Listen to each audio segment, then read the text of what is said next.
Демек, бауырлар, ата-анамызға езі болып өте бермейік, бір естіп жатамыз. Ауылдық жерлерде естимін, Алла біледі.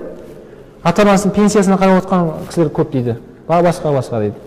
Жұмыссыздық дейді. Бауырлар, бұның бәрі өтірік нәрсе. Қазақта сөз бар, екі қолға не? Бір күрек дейді. Аллаға шүкір, бізде жұмыс көп. Істеймін деген адамға. Ауылға барып қалсаң, кейде байқаймын. Балдар жинаған болып, карта ойнап отырады да, балдар. Барған екен, ұялғандарынан картаны жинаған болып нетіп жатады, ұялғандары ма? Не істеп аласыңдар деймін ғой? Аға, сол қол бос, сол. Қалай қол бос? Жұмыс істемейсіңдер ма? Жұмыс жоқ, сол қол бос ауылдамыз дейді. Қарап отырсам, огородын, сол көріш мемлекеттен келген, Өзбекстаннан келген бауырларымыз огородын шауып жүр.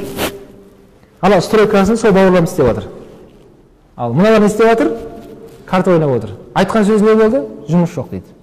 Ал жаңағы басқа мемлекеттен келген бауырларымыз, олар жұмысқа келген болып жаңа жерде. Жалданып, соның ақшасын алып, анаяққа алып барып өзінің бала-шағасын бағып жатыр. Ал аналар не істеп жатыр? Жалқаулықпен отырып алып, жұмыс жоқ деп карта ойнап отыр. Ана тапқан үйіндегі малы бар, басқасы бар, соны аналарға беріп қойып, не? Болмайды, бауырлар. Не? Жұмыс істеуіміз керек. Не? Бәріміз жұмыс істеуіміз керек. Пайғамбар алдына бір сахабасы келіп сәлем берді. Расулалла салсам қолын ұстаған еді, қолын бір мозоль болды да кісінің. Мозоль. Сөзі Аллахқа ашып қараса, қолын бәрі жарылып кеткен екен сахабаның. Сол қолды Расулалла сүйді ана кісінің қолын. Расулалла сол қолды сүйді. Және не деп айтты? Алла және оның пайғамбары осы қолды жақсы көреді деді. Бауырым, Алла разы болсын саған деді. Яғни еңбек қылған адам қолдан өше. Анау жата беріп жұмсап қойған қол емес ол. Ол жұмыс істеген қол.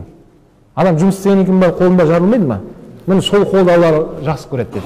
Және пайғамбар да осы қолды жақсы көреді деп, Расулалла ешкім қолын сүйген емес. Бірақ сол қолды сүйді. Сол жұмыс істеген бауырымыздың қолын сүйді.